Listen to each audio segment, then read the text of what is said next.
Crecimiento, geoestrategia, tipos de interés, productividad, fiscalidad. ¿Cuántos frentes abiertos tienen las empresas, tiene el tejido productivo a las puertas del ejercicio 2024? ¿Qué es lo importante? ¿Qué tiene que tener una empresa, un equipo directivo a la hora de tomar decisiones? ¿Cómo acotamos los riesgos y cómo potenciamos las oportunidades?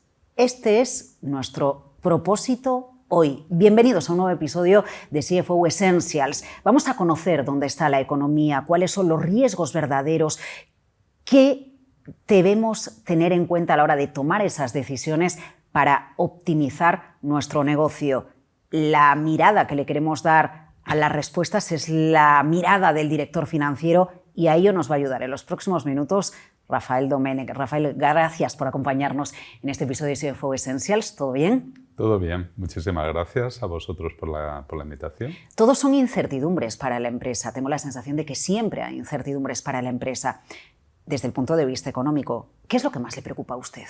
Bueno, yo creo que tú ya has desgranado muchas de las incertidumbres que hay. Es difícil decir cuál es la más importante, ¿no? Tenemos incertidumbres geoestratégicas, la geopolítica, todo lo que está pasando, por ejemplo, hemos visto, ¿no?, que lleva pasando en Ucrania, lo que está pasando ahora en Oriente Próximo, riesgos asociados a la desaceleración de China, ¿no?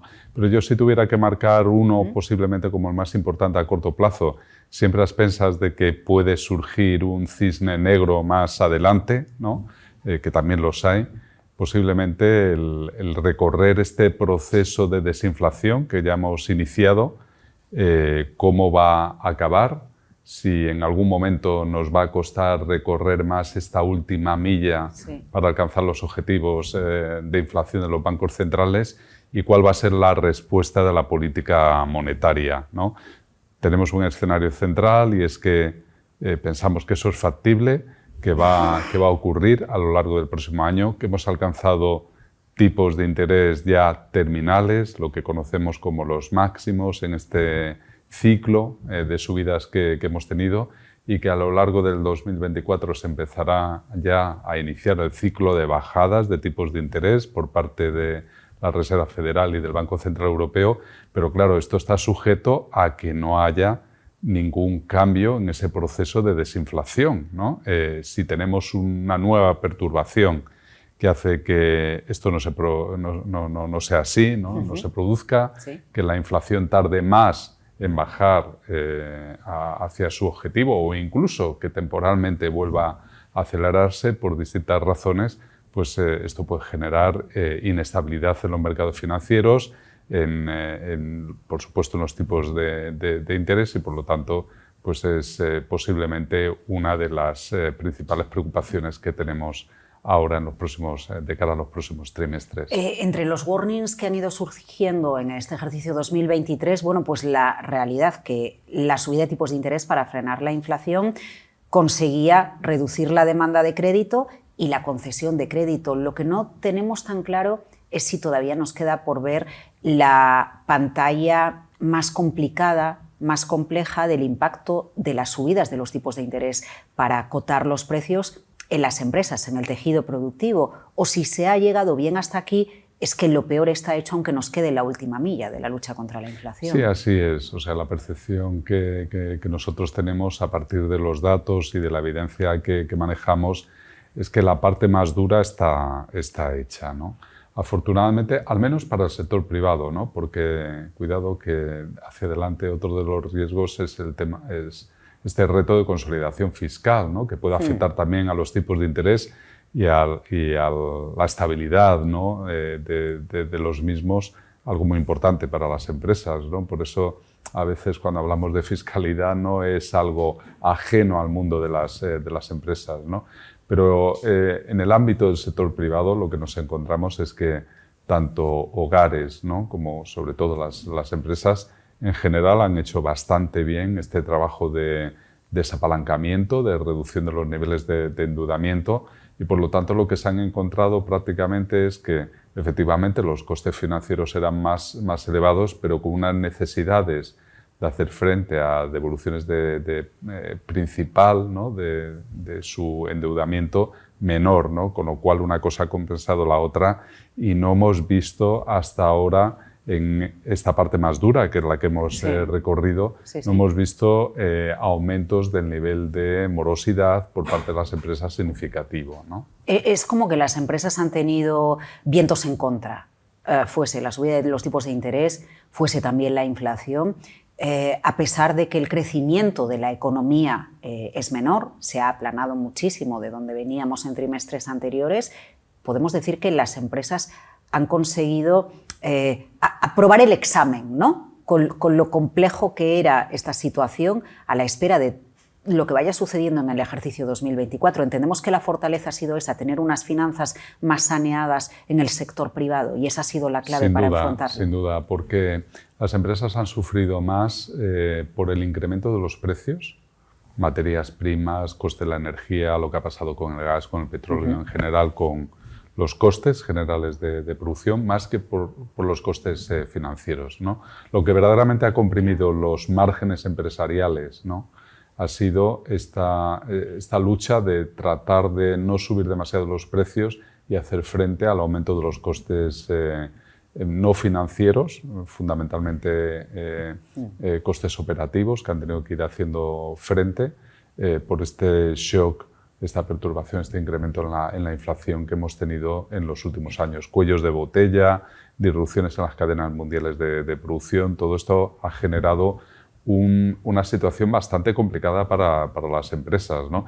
Y de hecho lo vemos, ¿no? Si miramos las cifras de contabilidad nacional para una economía como la española, lo que observamos es que de los grandes componentes en los que podemos distribuir la renta, el Producto Interior Bruto, el que menos ha crecido, el que menos ha recuperado durante estos años han sido los excedentes de explotación de las empresas, ¿no? Y esto muestra que ellos han tenido que hacer frente a todos estos problemas precisamente con una recuperación más lenta de los excedentes que la que se ha producido en el Producto Interior Bruto o en los salarios, ¿no? En la remuneración de los asalariados. Si intentamos hacer la foto del año 2024, pienso que un elemento que va a ser clave para las empresas y para el conjunto de la economía es el comportamiento de la demanda. Si el punto de partida es una situación más saneada, sea por parte de las empresas, sea por parte de las familias,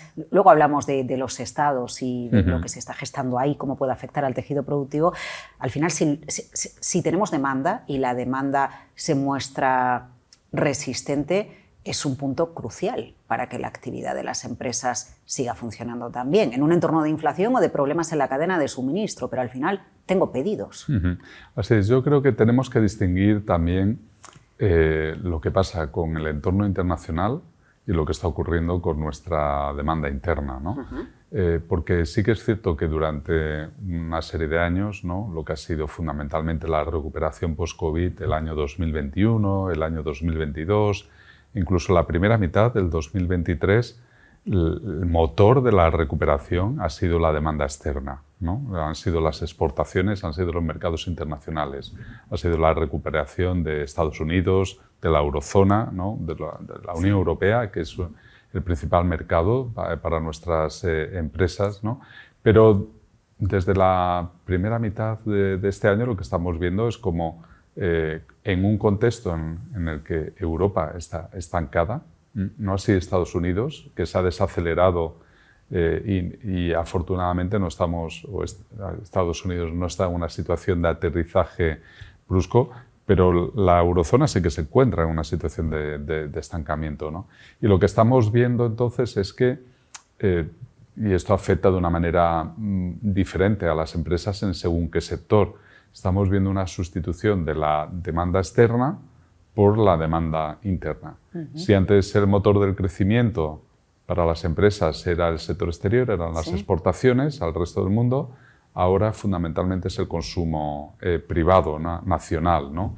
Y también la inversión, ¿no? Por lo tanto, esto produce un cambio. Es cierto que la demanda agregada en su conjunto aguanta por este cambio, pero no afecta por igual a todas las empresas. Claro, y no sabemos cuál va a ser el comportamiento en 2024, porque ahí entiendo que tenemos una de las grandes incertidumbres. ¿Qué pasa con Alemania? ¿Qué pasa con la transición energética, que al final trae costes y dificulta un poco el acceso a una energía más barata? Esa es una de las claves, el comportamiento del resto de países europeos para cómo nos vaya a nosotros, a nuestras empresas. Sí, sin duda.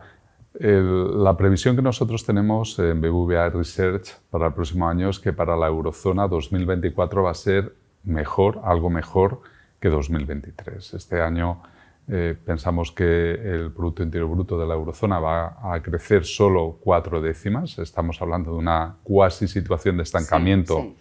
Porque el sector servicios aguanta la caída del sector industrial. De nuevo, aquí hay muchas diferencias según sectores. O sea, el sector industrial en Europa está en crisis como consecuencia de la crisis energética, ¿no? De tener que hacer frente a un aumento, porque claro, hablamos de desinflación, pero los precios no vuelven a los niveles que teníamos antes de este shock. Se quedan a niveles más altos. Dejan de subir, la inflación, por lo tanto, termina desapareciendo, pero a niveles de precios más altos. Y por lo tanto, esto lo que genera es un shock, una perturbación casi permanente en muchos precios, ¿no? A los cuales el sector industrial en Europa tiene que hacer frente. Esto es un cambio estructural, ¿no? Un cambio estructural. Tú has sacado también otro elemento, ¿no? Que es el de la transición energética. Ese también va a ser una perturbación estructural, como cambiamos, ¿no? En muchos de los sectores productivos, sobre todo aquellos que más emiten, ¿no?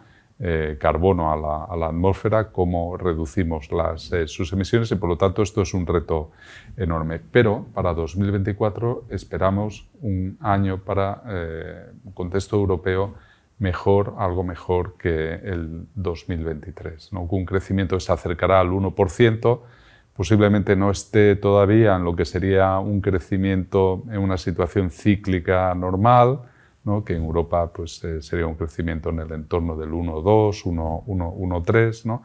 Y por lo tanto esto nos condiciona, ¿no? A la economía española, ¿no?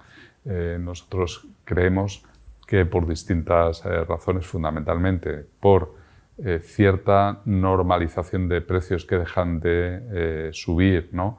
Porque estamos viendo cómo se está recuperando la demanda y la renta disponible, ¿no? En general de la sociedad española, ¿no? Y por otro lado, porque somos beneficiarios de los fondos europeos, Next Generation EU, pues esto supone un flujo, ¿no? de renta que va a permitir que la demanda interna compense esa desaceleración que hemos visto en la demanda externa a nivel europeo, ¿no? Pero, de nuevo, va a afectar a los sectores productivos, a las empresas, de una manera bastante diferente, ¿no? Uno de los términos que usted en los que más pone el foco, le leemos mucho a través de las redes sociales, le escuchamos cuando usted hace presentaciones, es la productividad de nuestro país. Podemos enfocar la productividad desde un punto de vista de política económica, de política de país, pero también de política de empresa, porque me creo que cualquiera de los empresarios que nos está siguiendo ahora, Rafael, lo que quiere es que su empresa sea más productiva. ¿Qué está en manos de una empresa para conseguir ser más productiva? Porque al final lo que hagan las empresas, lo que haga el tejido productivo, si vale, con lo público de la mano, va a determinar en muchas ocasiones lo que pasa con la economía de un país. Pues depende mucho, no todo, porque tú lo has dicho, has dado la clave, ¿no? Depende también de que el sector público vaya de la mano, ¿no? Depende de que el sector público dé facilidades para que el sector privado pueda desarrollar todo el potencial productivo que tiene. Pero las empresas pueden hacer mucho para mejorar su productividad, para mejorar su competitividad y desde luego yo pienso que en general todas ellas efectivamente buscan, ¿no? Cómo están siempre atentas a esa mejora de la productividad, ¿no? Con sus estrategias de inversión, ¿no? que les permite, pues eso, ¿no? Cómo producir más a los menores costes. Y cuando hablamos de estrategias de inversión, Hablo en general tanto de capital productivo, físico-productivo, como de capital humano, ¿no? ¿Qué recursos necesito para producir más y mejor y más barato, ¿no? Y capital tecnológico también, ¿no? Estos 3 tipos de capital son fundamentales. Todo eso está en manos de las empresas. Cómo mejorar esa acumulación de capital, cómo organizar luego internamente todos esos recursos de capital para sacarle el mayor partido posible, ¿no? Y esto es lo que está en manos de las empresas.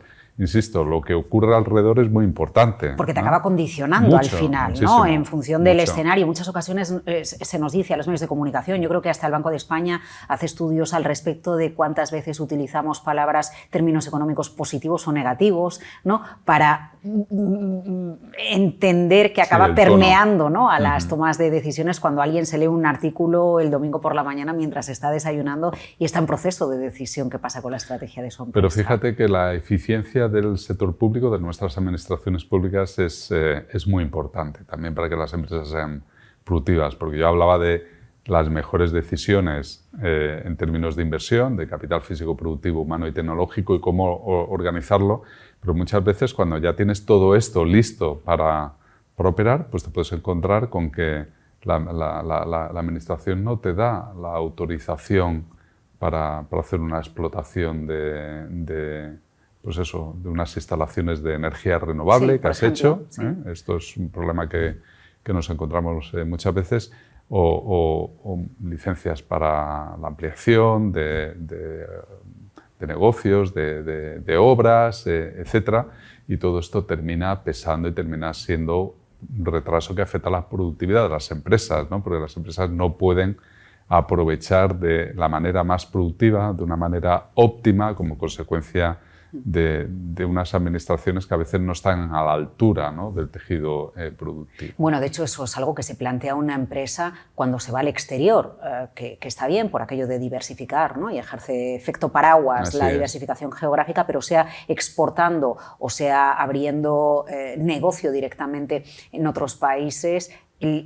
Bueno, que haya demanda es clave para que una empresa acabe tomando esa decisión, por supuesto, que vaya a tener clientes, que tenga pedidos, pero también es clave el entorno en el que se va a mover para que su negocio pueda seguir adelante. Pues lo mismo que sucede fuera, sucede en casa. Claro. Es fundamental. Hablamos de no solo cuán eficientes son las administraciones públicas en resolver todo este tipo de actos administrativos que condicionan mucho la actividad de las empresas, también las regulaciones, la seguridad jurídica, la eficiencia del sistema judicial. O sea que todo esto, por supuesto la seguridad fiscal también, importantísimo. O sea que lo que hacen las administraciones públicas, que es crear, ¿no? un clima de negocio, puede ser más o menos favorable, ¿no? La calidad institucional al final termina siendo fundamental para que las empresas inviertan más, ¿no? La inversión privada al final es la clave, es el motor del crecimiento económico, pero también para sacar provecho de la manera más productiva posible a todas esas inversiones, ¿no? Y aquí es donde aparece la productividad como consecuencia de todo ello, ¿no? De las decisiones de inversión o de las decisiones de producción por parte de las empresas en un entorno que facilita o complica, ¿no? estas decisiones y esta utilización de todos estos recursos por parte de las empresas. Usted citaba también el capital humano. ¿Qué pasa con el mercado laboral español? Ha aguantado muy bien este ejercicio 2023, nos esperan grandes desaceleraciones para el ejercicio 2024 y además nos encontramos con algunas cifras que nos hablan de las vacantes, que no acaba de casar la demanda que tienen las empresas de trabajadores con los trabajadores que hay en el mercado, porque entiendo que esto también es un freno para el proceso de crecimiento de una empresa. Sin duda. Si hacemos un diagnóstico de la situación en la que se encuentra el mercado de trabajo, nos encontramos que con respecto a una situación cíclica normal, como la que hemos tenido en las últimas 4 décadas, o sea, estamos hablando de varios ciclos económicos, ¿sí? Nos encontramos con menos desempleo, pero todavía elevado, ¿no? Menos desempleo de lo que ha sido el promedio de las últimas 4 décadas, pero todavía tenemos un 12% de desempleo y nos encontramos con una tasa de vacantes más elevada que una situación cíclica normal, ¿no? Básicamente, ahora nos encontramos en una situación que está a medio camino entre una situación neutral en términos cíclicos y el boom económico que tuvimos en los años 2006-2007, antes de la gran crisis financiera, antes de la gran recesión, ¿no? Cuando en aquel momento la tasa de desempleo llegó a estar en una situación del 8%, ¿no? Por lo tanto, nos encontramos con un mercado de trabajo más tensionado, ¿no? Claro, la paradoja es que esto ocurra en España con una tasa de desempleo del 12%. Y esto lo que nos indica es que hay un desajuste enorme entre oferta y demanda de trabajo. Tenemos, por lo tanto, que mejorar lo que son nuestras políticas activas. Las políticas activas son todas aquellas que permiten mejorar la empleabilidad de aquellos trabajadores que están desempleados. Pues habrá que darles el capital humano, la cualificación, la preparación para poder acceder a determinados puestos de trabajo. Eso dependiendo de las ocupaciones. O incentivar las incorporaciones al mercado laboral. Ahora hablo de los incentivos. Antes el tema de la cualificación, ¿no? Que eso se puede hacer más o menos rápidamente, pero por otro lado está, como tú muy bien decías, el tema de los incentivos. Y esto en parte tiene que ver con lo que denominamos las políticas pasivas del mercado de trabajo, que son todas las prestaciones, subsidios, ayudas, ¿no? Que muchas veces no están condicionadas o no están bien integradas con estas políticas activas, ¿no? Entonces necesitamos también incentivar.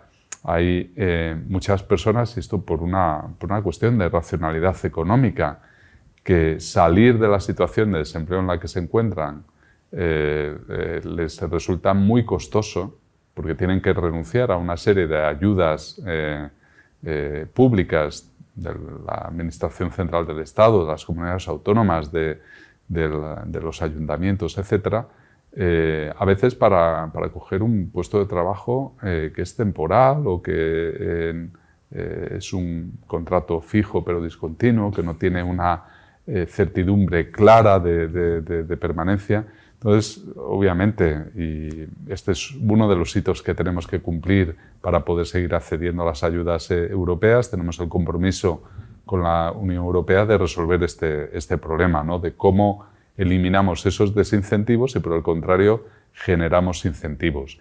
Y aquí pues no hace falta ir muy lejos, solo tenemos que aprender de otros países europeos para ver que lo que hay que hacer es una política gradual durante un tiempo, permitir que estas personas puedan pasar a trabajar sin perder todas las ayudas. Un puente, ¿no? Al final es un puente. Un puente más o menos largo en el tiempo, de manera que estas personas, buscando activamente en el mercado de trabajo y trabajando, estén mejor que sin trabajar y solo recibiendo estas ayudas, ¿no? Porque para ellos no tiene que tener un coste pasar a estar desempleados. Y luego está el lado de la empresa también, ¿no? ¿Qué coste tiene la incorporación del personal que necesitan, sea personal menos cualificado o sea personal muy cualificado que lo que está haciendo, pues por poner un ejemplo, es investigación y desarrollo para un lanzamiento que se va a hacer dentro de un año o dentro de dos, ¿no? Y que acaba teniendo mucho impacto quizás en la economía. Eso pasa en Estados Unidos mucho.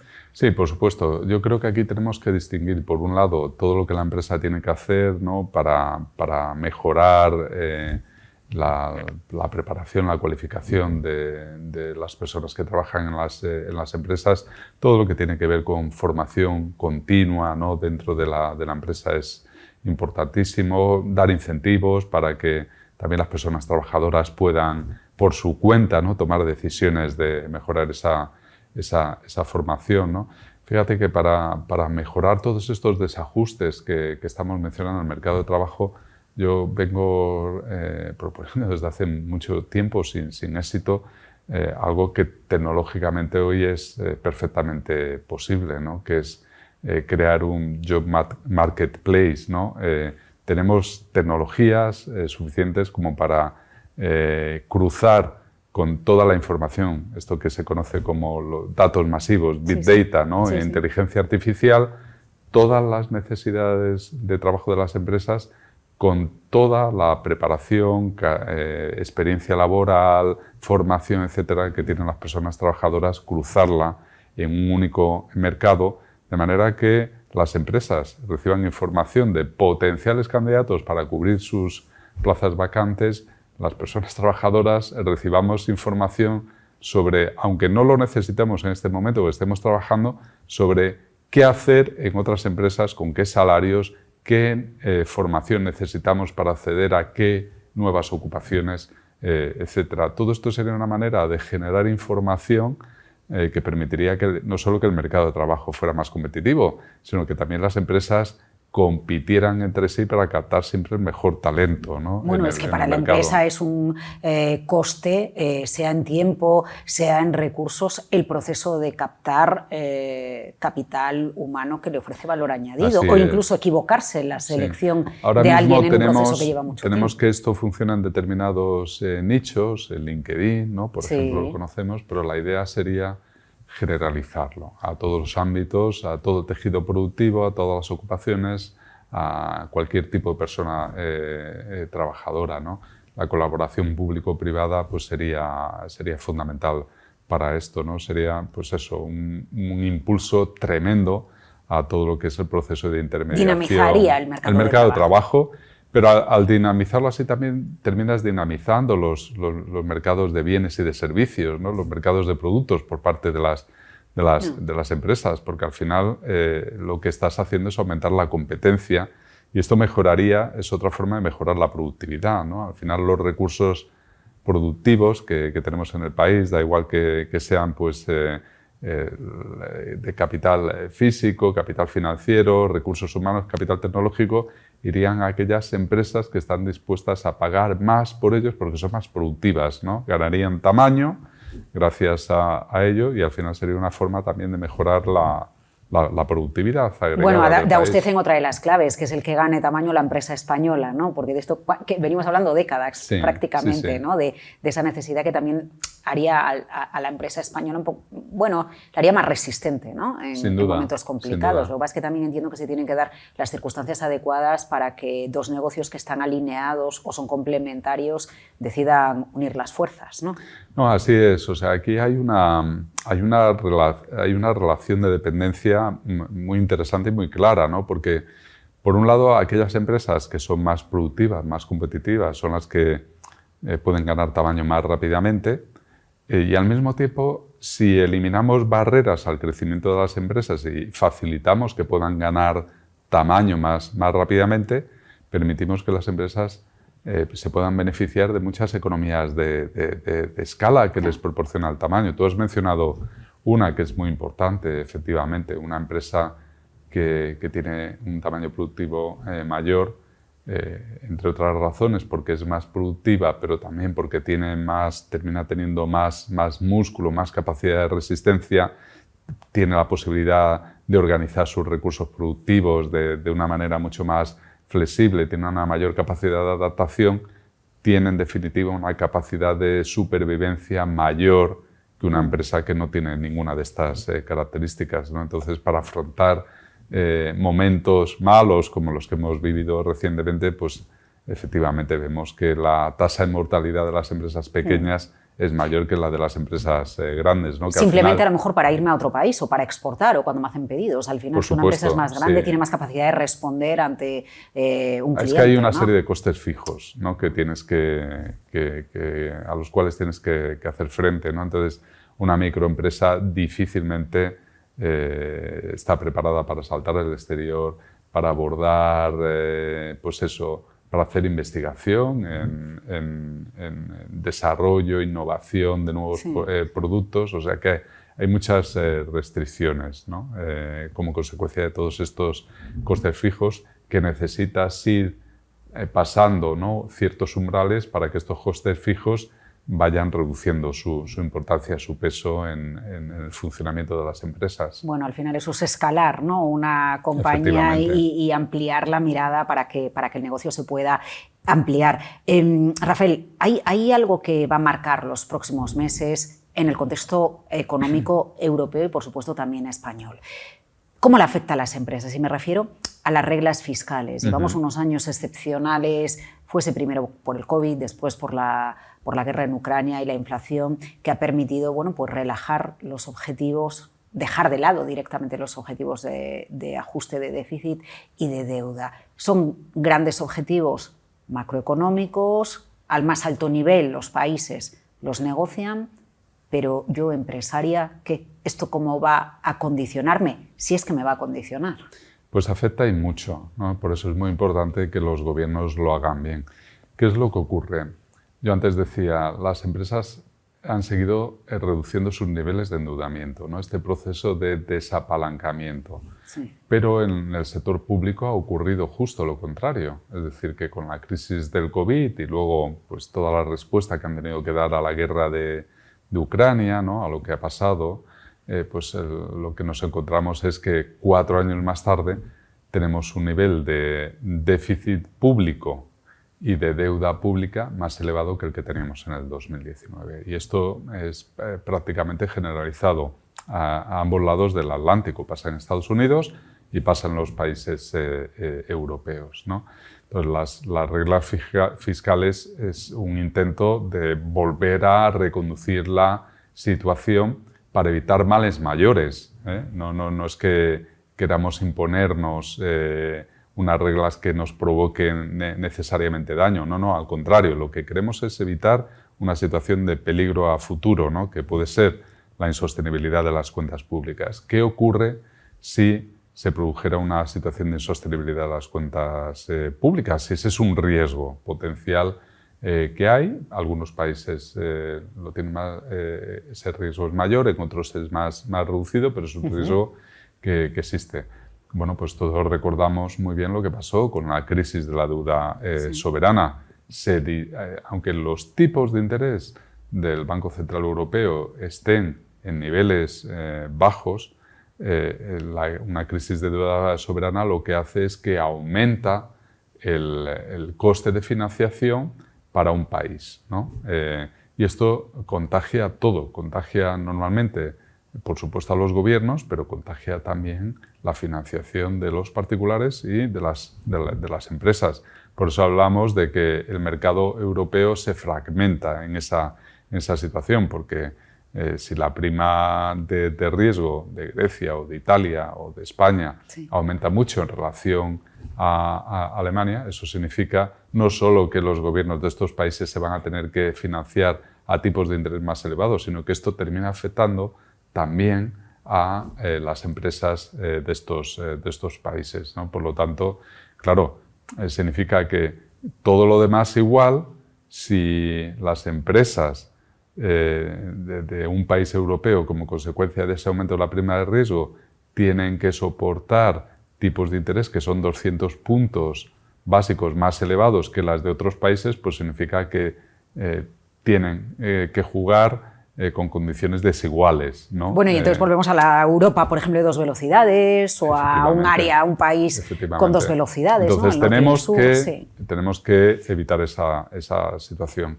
Y por lo tanto, esto lo que nos obliga es, a partir del año que viene, nos va a obligar ya a pensar una senda a medio plazo, a 4 o 7 años, dependiendo de una serie de condiciones, para reducir los niveles de déficit público y tener una orientación de la política fiscal que a medio plazo nos reduzca la deuda pública, nos lleve a una senda que haga muy poco probable que surja una crisis de deuda soberana. Ese es el objetivo, ¿no? Claro, la cuestión es que, y sí que lo están pensando los empresarios que le están escuchando ahora, Rafael, es cómo se produce esa vuelta a la senda, si se produce a través de un control del gasto o si se produce a través de un incremento de los ingresos.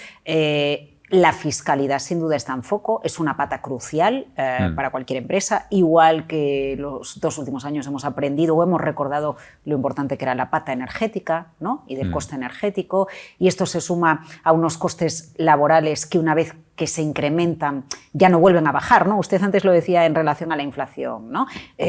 Al final son costes que están asociados al negocio de las empresas y que una vez que suben difícil que vuelvan a contenerse. Por eso se hace más necesario que las empresas sean más productivas para hacer frente a a los diferentes costes que se van incrementando. Por supuesto, pero el cómo hagamos esa consolidación fiscal importa mucho también para las empresas, ¿no? Fíjate, tú has mencionado 2 estrategias de consolidación fiscal y yo quiero plantear otra que para mí es más importante todavía, ¿no? Porque podemos consolidar las cuentas públicas si conseguimos, mediante reformas, ampliar el potencial de crecimiento del país, reducir el desempleo, tener bases imponibles mucho más amplias, de manera que sin tocar los tipos impositivos recaudamos mucho más y conseguimos, por ejemplo, pues eso, ¿no? Esa tan apreciada consolidación fiscal. Te pongo un ejemplo. Ahora, decía, tenemos una tasa de desempleo en el 12%. Históricamente, desde el año 80 hasta ahora, hemos tenido una tasa de desempleo del 15%. Otros países vemos que en promedio tienen tasas de desempleo que están en el entorno del 6%. Sí. Si fuéramos capaces de reducir esa diferencia a 9 puntos, ahora estamos en el 12, pero por una circunstancia de tipo cíclico que estábamos comentando, no estamos muy seguros cuánto ha disminuido esa tasa de crecimiento, esa tasa de paro estructural, ¿no? En condiciones cíclicas normales, ¿no? Pero con esa diferencia tan grande que hemos tenido de tasas de desempleo de aproximadamente 9 puntos con los países de nuestro entorno, si fuéramos capaces de reducirla y de tener un mercado de trabajo como los que tienen ellos, unas tasas de ocupación similares a estos países del centro norte de Europa, esto nos permitiría mejorar nuestro saldo presupuestario del conjunto de las administraciones públicas en 6 puntos porcentuales del Producto Interior Bruto. Es decir, a través de la creación de empleo podríamos dar entrada a la productividad de la que estamos hablando. Podríamos incrementar los ingresos públicos que evitarían o serían un muro para que no fuera necesario subir los impuestos. Eso no va a ocurrir de un día para otro, pero la consolidación fiscal tampoco la tenemos que hacer un año, ¿no? Es algo que tenemos que hacer de manera gradual. Si fuéramos capaces de hacer eso, nuestro déficit público, que este año pues, cerrará posiblemente por encima del 4%, eso permitiría pasar esos 6 puntos, permitiría pasar de un déficit del 4 a un superávit del 2. Insisto, no es inmediato, es un transcurso. Imaginemos que esto fuera una década, pero una década con ese plan, ¿no? de lo que ahora es un déficit lo vamos a convertir en un superávit, automáticamente termina reduciendo la deuda pública. Lo primero sería generar las condiciones para que podamos trabajar más y además tener no solo una tasa de ocupación mayor, sino, como muy bien comentábamos antes, mejorar la productividad. Eso es fundamental. Luego, lo segundo, ¿qué podemos hacer para mejorar también el funcionamiento, para mejorar la productividad y la eficiencia de nuestras administraciones públicas? Porque hay gastos que son improductivos, que se tienen que evaluar constantemente para ver qué nos podemos ahorrar, ¿no? de este gasto productivo. Y luego, si con todo lo demás, aún así necesitamos tocar nuestro sistema fiscal, tocarlo en la dirección adecuada, mejorarlo, no en la dirección contraria, ¿no? Por ejemplo, si pensamos que todo el aumento de la fiscalidad va a tener que recaer en las empresas o en lo que son las rentas del capital, que son las que terminan generando la inversión, las que permiten que nuestra productividad mejore, pues posiblemente por ahí nos hagamos un flaco favor. Un país que ahora mismo tiene una tasa de inversión que está por debajo de la media de la eurozona, ¿no? Luego tenemos que hacerlo con acierto. La fiscalidad tiene que ser justa. Por supuesto, las personas, las empresas en general, la sociedad en su conjunto tiene que pagar. También tiene que ser redistributiva, pero cuidado, con acierto, ¿no? Lo que no podemos hacer es que la fiscalidad termine siendo una fuente de generación de desigualdad con otros países en términos de competitividad, en términos de productividad. Sí, por aquello los incentivos, ¿no? Al final. Sí, porque al final, pues o desincentivos. Al final lo que podemos encontrarnos es que terminamos generando un dilema que no tiene por qué existir entre crecimiento económico por un lado y redistribución por otro. Claro. Si hacemos bien las cosas, ese dilema no tiene por qué existir, pero si las hacemos mal, existirá. Y es como un engranaje, tienen que ir como enganchando, ¿no?, los dientes del reloj, porque por un lado la productividad es clave, el tamaño de las empresas es clave, pero es clave la administración facilitando un entorno del mercado laboral, cuando antes estábamos hablando de las políticas de empleo, ¿no?, para ver cómo conseguimos bajar esa tasa de paro, pero porque estamos incorporando a más personas al mercado laboral, no porque baje la población activa. ¿Qué pasa con el exterior y qué pasa con otros países europeos? Y al final lo que podemos conseguir, ¿no?, es que la máquina siga girando y las empresas puedan sacar todo su potencial. Lo que pasa es que tengo sensación de que tenemos y que como más empresa deprisa, ¿no?, mucho factor externo, ¿no?, que no depende solo de la empresa. Sí, o sea, por supuesto, tenemos que conseguir que las piezas se junten bien, engarcen bien, para que los engranajes giren y puedan girar más deprisa, ¿no? Y aquí la verdad es que afortunadamente nos encontramos en un momento posiblemente, no voy a decir que único, porque muchas revoluciones industriales anteriores han sido momentos únicos, ¿no? Pero el uso de las nuevas tecnologías que estamos viendo, de tecnologías digitales, de inteligencia artificial, todo esto, por supuesto, ya lo estamos viendo como es una realidad en muchas empresas, ¿no? Como la generalización en el uso de estas tecnologías en el tejido productivo puede mejorar la productividad de la que estábamos hablando antes, pero esto también es fundamental que ocurra en las administraciones públicas. La digitalización de nuestras administraciones públicas, de todos los servicios públicos que se proporcionan, sanidad, educación, todos, ¿no? El tema de cómo funciona el mercado de trabajo, las prestaciones, que sea más ágil, que al final las nuevas tecnologías nos permitan que todo sea mucho más ágil. Y nos permitiría ahorrar recursos productivos sin que tengamos que pues eso, ir hacia niveles de presión fiscal excesivos que puedan poner en peligro la productividad, la inversión, la competitividad de nuestro tejido productivo, ¿no? Si yo le pregunto, ¿es buen momento? Y vuelvo al paraguas antes, geográfico, porque lo hemos vuelto a ver en 2024, igual que ha habido años en los que España, bueno, pues ha podido para una gran empresa llegar a ser, no sé si un lastre, a lo mejor es exagerado decirlo, pero durante la crisis financiera hubo momentos complicados para la economía española y la diversificación al final ayudaba. Si yo le planteo ahora como empresa, un momento con esta incertidumbre que tenemos económica, geoestratégica, cuando se ha hablado tanto de los problemas de la cadena de suministro y cómo reindustrializar, ¿no?, y traernos a Europa o a cada una de las zonas lo que necesitamos. Sí, siempre es un buen momento, Rafael, para plantearse la apertura de nuevos mercados como una manera de crecer y de ampliar las miras de un negocio. Yo creo que siempre es buen momento y en momentos también de incertidumbre eso no significa que no podamos estar evaluando continuamente pues eso, nuevos mercados, nuevos productos, nuevas estrategias en el ámbito de las empresas, ¿no? A veces esos momentos de incertidumbre lo que exigen son cambios, ¿no? Y esos cambios pueden operar, ¿no?, a través de ese análisis ponderado de nuevas estrategias por parte de las empresas, ¿no? Afortunadamente yo creo que España ofrece muy buenas oportunidades, ¿no?, de inversión.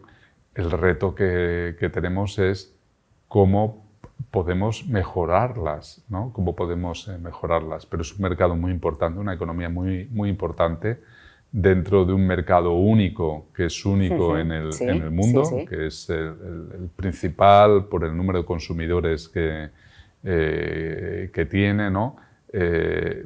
Tenemos ejemplos de éxito, de enorme éxito en todos los sectores productivos de empresas españolas que son líderes no solo nacionales, sino líderes también mundiales y por lo tanto es un poco el yin y el yang, ¿no? Es decir, si tenemos todos estos ejemplos de experiencias, ¿no?, de estrategias empresariales que son casos de éxito, deberíamos ser capaces de generalizarlas y extenderlas al reto de la economía española. Bueno, porque también arrastran a la pequeña empresa, ¿no? Una gran empresa arrastra a la mediana, claro, la mediana arrastra a la pequeña. Sin duda, es que muchas veces las empresas pequeñas se convierten en medianas y las medianas en grandes gracias a ese efecto tractor que tiene el conjunto del tejido productivo, ¿no? Pero decía que el reto es todavía mejorar ese potencial de crecimiento. Para eso pues hace falta seguridad fiscal, seguridad regulatoria, seguridad jurídica, generar en definitiva un mayor y mejor clima, ¿no?, de negocio para que las empresas quieran, en general, no solo las españolas, sino las del resto del mundo, invertir más en España, ¿no? Ese motor de la inversión privada, ¿no? Y hay un campo, hay un terreno, o sea, lo estamos viendo que en general, a diferencia de otras revoluciones anteriores, industriales anteriores, en la revolución digital, en general, los indicadores que manejamos a nivel europeo, ¿sí?, nos sitúan a España por delante de la media europea, ¿no? Así como en otros indicadores económicos, productividad, tasas de ocupación, PIB per cápita, estamos por debajo de la media europea. En digitalización estamos por encima, ¿no? Por lo tanto, tenemos ahí la oportunidad de aprovechar esto en la transformación digital de la economía española, pero luego tenemos otra oportunidad enorme en la que ya somos líderes en energía renovable, y este es un factor de competitividad que, si sabemos aprovecharlo bien, nos puede dar un potencial enorme de cara a las próximas décadas. La cuestión es qué trabajo hace la empresa, en qué aspectos va de la mano con la administración o con las autoridades o con las instituciones para que se esté gestando en el medio plazo lo que va a ser la economía española cuando lleguemos, por ejemplo, al 2030, sí, ¿no? Cuando, por cierto, ya se va a estar jubilando parte del baby boom y ahí vamos a enfrentarnos a otro problema, ¿no? A la reposición de los trabajadores y al propio envejecimiento, o a intentar mantener el talento senior en las empresas, ¿no? Claro, y dar por hecho que se puede seguir trabajando con más edad. Pero esto que mencionas, Laura, es muy importante, ¿no? Porque si